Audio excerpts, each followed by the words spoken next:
জয়গুরু। আজকে জুলাই মাসের 23 তারিখ 2025 সাল। এই মুহূর্তে আমরা আছি রাজশাহী জেলার বাগমারা থানার মোহাম্মদপুর গ্রাম মোহনগঞ্জ বাজারের সন্নিকটে। এখানে একটা নদী আছে, কি যেন নদী, বারোই নদী। আর এখানে একটা মাজার আছে, কি মাজার যেন, আবু বকর সিদ্দিক স্যার মাজার। জনাবলী চিস্তির এই আশ্রমে আমরা বসে আছি। সঙ্গীত অনুষ্ঠান হয়ে গেল। একটা বিষয় আমি বলতে চাচ্ছি, আল্লাহ সমস্ত সৃষ্টিকর্তা, মানে সমস্ত সৃষ্টির স্রষ্টা একমাত্র আল্লাহ। আসমান জমিনের মালিক একমাত্র আল্লাহ। তিনি সমস্ত ক্ষমতার অধিকারী।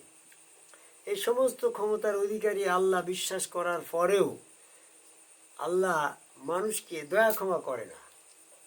দয়া ক্ষমা পেতে হলে, আল্লাহ পাকের সন্তুষ্টি পেতে হলে তার একটা শর্ত দিয়েছে। সেই শর্তটা হচ্ছে এই তার প্রতিনিধির কাছে সেজদার মাধ্যমে আত্মসমর্পণ করলে, আনুগত্য করলে আল্লাহ তাকে ক্ষমা করবে। তাছাড়া আমি আন্তরিকভাবে সমস্ত ক্ষমতার মালিক আল্লাহ এটা বিশ্বাস করলাম, আন্তরিকভাবে আল্লাহ ছাড়া কোনো প্রভু নেই এটা বিশ্বাস করলাম, আল্লাহ একমাত্র ইলাহা এটা বিশ্বাস করলাম। পৃথিবীর সমস্ত কিছু চলে আল্লাহ পাকের হুকুমে। মৃত্যুর পরেও আল্লাহ পাকই একমাত্র মালিক হবে, দোজখ হবে, বেহেশত হবে, সমস্ত ক্ষমতা তার হাতে। এত বিশ্বাস করার পরও আল্লাহ মানুষের প্রতি কিঞ্চিত পরিমাণ দয়া ক্ষমা করতে পারছে না, করে না আল্লাহ। কারণ দয়া এবং ক্ষমা পাওয়ার একটাই ঠিকানা রাখছে, একটাই শর্ত রাখছে, যে তার প্রতিনিধি ওই রসুলের মধ্যে ওই হাত আল্লাহর হাত, ওই পা আল্লাহর পা, ওই স্রোত চেহারার ভিতরে আল্লাহ বিশ্বাস করে সেখানে সেজদার মাধ্যমে যারা আত্মসমর্পণ করল, এরা পরিপূর্ণ আত্মসমর্পণকারী হইল, এদের প্রতি আল্লাহ দয়া ক্ষমা করবে। এই জন্য বলছে সূরা ইমরানের 102 নম্বর আয়াতে, যারা বিশ্বাস করেছ, আমানু হয়েছ, তারা পরিপূর্ণভাবে আত্মসমর্পণ করো।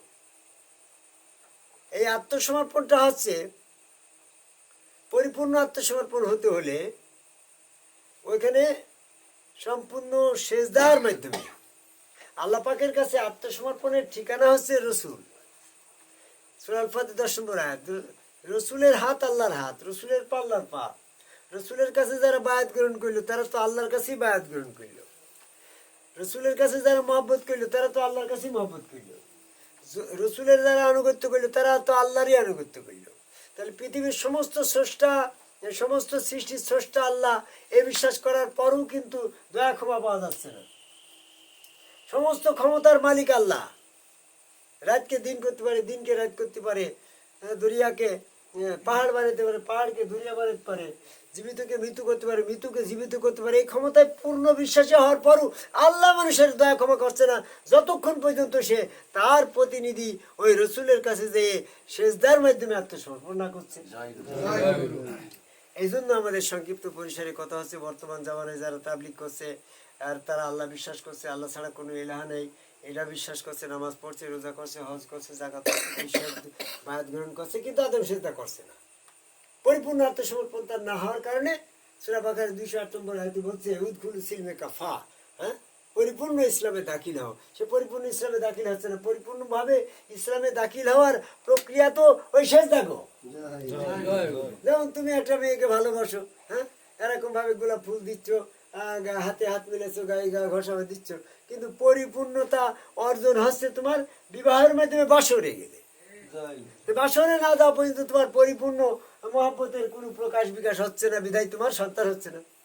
তো ঠিক পরিপূর্ণভাবে আল্লাহকে বিশ্বাস করে আত্মসমর্পণ করার প্রক্রিয়া হচ্ছে ওই সেজদা। আদমকে আল্লাহকে সেজদা যারা করল তারাই হচ্ছে আল্লাহ পাকের দয়া ক্ষমা পেল। এই জন্য বলছে, যারা আল্লাহ ও রসুলের আনুগত্য করে তাদেরকেই দয়া ক্ষমা করা হবে। সূরা ইমরানের 132 নম্বর আয়াত। কাজে আমরা পৃথিবীতে যত মানুষ আছে আল্লাহ বিশ্বাস করার পরেও এই আদম সেজদার বাইরে থেকে আমরা আল্লাহ পাকের দয়া ক্ষমা পাচ্ছি না। যদি আল্লাহ পাকের দয়া ক্ষমা আমরা না পাই তাহলে মহাশাস্তি থেকে কেউ রেহাই পাবে না। সূরা নূরের 14 নম্বর আয়াত। তা আমাদের আল্লাহ পাকের বিশ্বাসের পরে দয়া ক্ষমা নির্ভর করছে না, আমাদের দয়া ক্ষমা নির্ভর করছে আদম কাবেলাকে শেষ দেওয়ার পরে। এই জন্য যার যার গুরু তার রসুল আদম কাবে শেষ দেখার একজন সম্মুখুর রসুলের কাছে বায়াত গ্রহণ করে সেখানে পরিপূর্ণ মানে সেজদার মাধ্যমে পরিপূর্ণ আত্মসমর্পণ করার পরেই তোমার দয়া ক্ষমা আল্লাহ পাক তোমার দয়া ক্ষমা করবে। সেই আল্লাহ পাকের দয়া ক্ষমা প্রত্যাশা করে আদম কাবাই সেজদাকারী একজন সম্মুখ রসুলের কাছে বায়াত গ্রহণ করার আহ্বান করে আমার কথা শেষ করে জয় গুরু।